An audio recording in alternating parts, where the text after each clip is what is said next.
Enjoying Minecraft on a forever world can be incredibly difficult and often boring. I've had my Minecraft world for 5 years, so here's a few tips that help me keep my interest and keep actually enjoying playing on this Minecraft world for so long. The first things I did, which I actually did when I originally started this world, was I made my own checklist for objectives and goals that I had for the world or any projects that I wanted to start. So making a checklist like this can be incredibly useful because a lot of the time you think of ideas that you would like to implement in your Minecraft world, but there's a lot of ideas, and when you actually get on the game, you sort of think, well, what do I do now? What do I actually want to accomplish in this world? It's easy when you first start the world. You just get wood, you make a wooden pickaxe, you get stone, you try and find a cave, you get iron, you make a base, all the basic stuff. But it's a lot more difficult when you're past that beginning stage of the forever world, and that's where people struggle, and a lot of the time they start a new Minecraft world. Or maybe they take a break from the game and they come back and start a new Minecraft world instead of continuing from their forever world. So making your own checklist can help a lot. You can be on a notepad, like on a physical notepad, or it can be on your phone or on your, computer, whatever you want to do it, whatever you want to write it on, really. Just write down your objectives. Write down what you want to build, some cool projects that you have in mind. They don't have to actually be useful or anything. The beauty of a forever world is seeing it all come together and, seeing years of work and years of stuff that you've built, even if it may not be anything special, even if it's just, I'm not the best builder, for example. I'm not a really good builder, but I still really enjoy what I've built in my forever world because of this. And my checklist is a huge reason as to why I'm continuously motivated to play on my Minecraft world. The next thing I want to go over, and this is a bit of I guess you could say it's a productivity tip. And yes, I know I'm talking about productivity in a video game, but just hear me out. This is add just one thing into your Minecraft world every time you play. This is my tip. Add just a single thing to your Minecraft world every single time you get on. You don't have to play every day, but every time you do play, try and add a single thing to your world, no matter how small it is. It doesn't have to be, a huge project or a huge build. Just add one tiny thing, one thing to your Minecraft world. And the reason as to why this is such an important tip is because this will make your world feel like it's actually progressing and getting bigger every time you get on. You essentially see the progress, you see the changes to your world that are happening over the weeks, over the months, over the years. And that can make you feel very attached to your world. It will essentially keep you motivated to want to keep playing on this world and keep adding more things and seeing the world come together and be this huge, massive Minecraft world. And every single block was placed by you, and that's the beauty of a forever world as well. The next tip that I'd like to give is a bit of a personal thing that I like to do when I build towns and cities or anything like that in Minecraft. And that's to add villagers to every town and city, or most towns and cities that you build.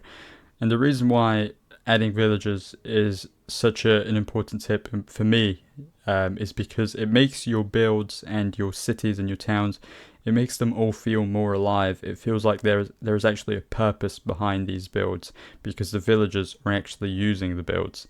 You can just rob them from a nearby village and rob two villagers and essentially repopulate your town with villagers. I think it makes the world feel a lot more alive. It makes your Minecraft world and all your cities and everything come together, and I think it's really cool to add villagers to things that you build, to structures that you build, and then you can connect the structures, you can connect the cities with minecarts and whatnot.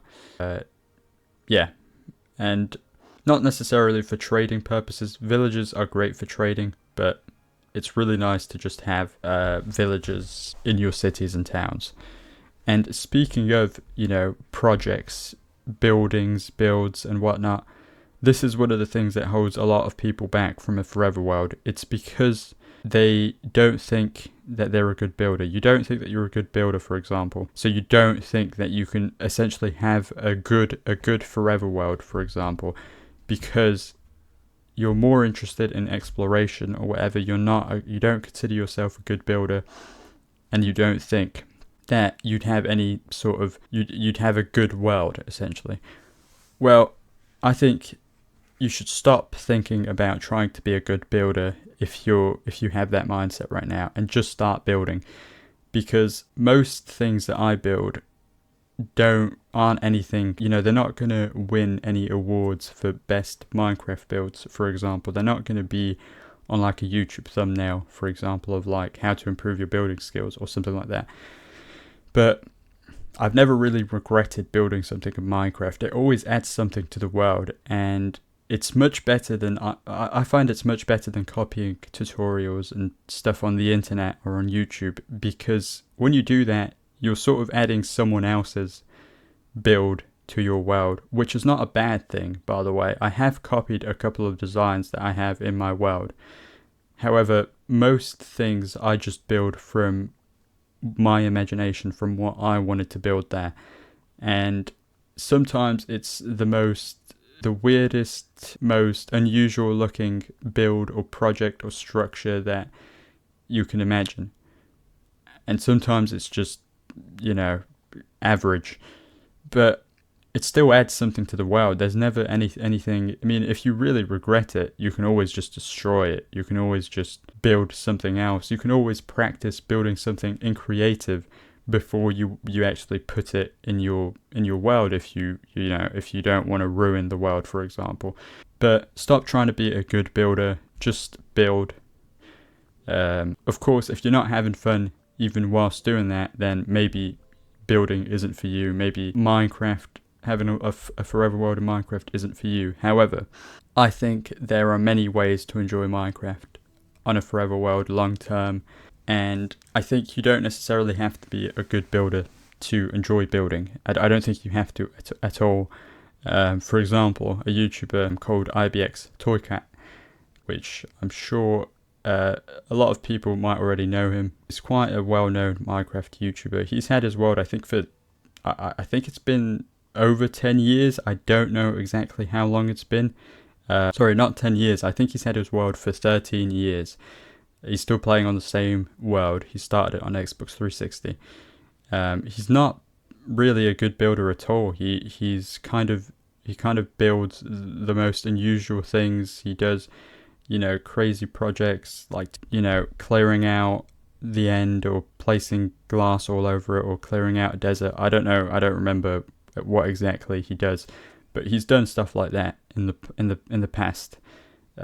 It doesn't necessarily, you don't have to be a good builder to enjoy Minecraft. You can, if you are a good builder, that's great. And also, as you build, you will get better at building as well. So even though you might not be a good builder now, you will get better over time if you practice your building skills.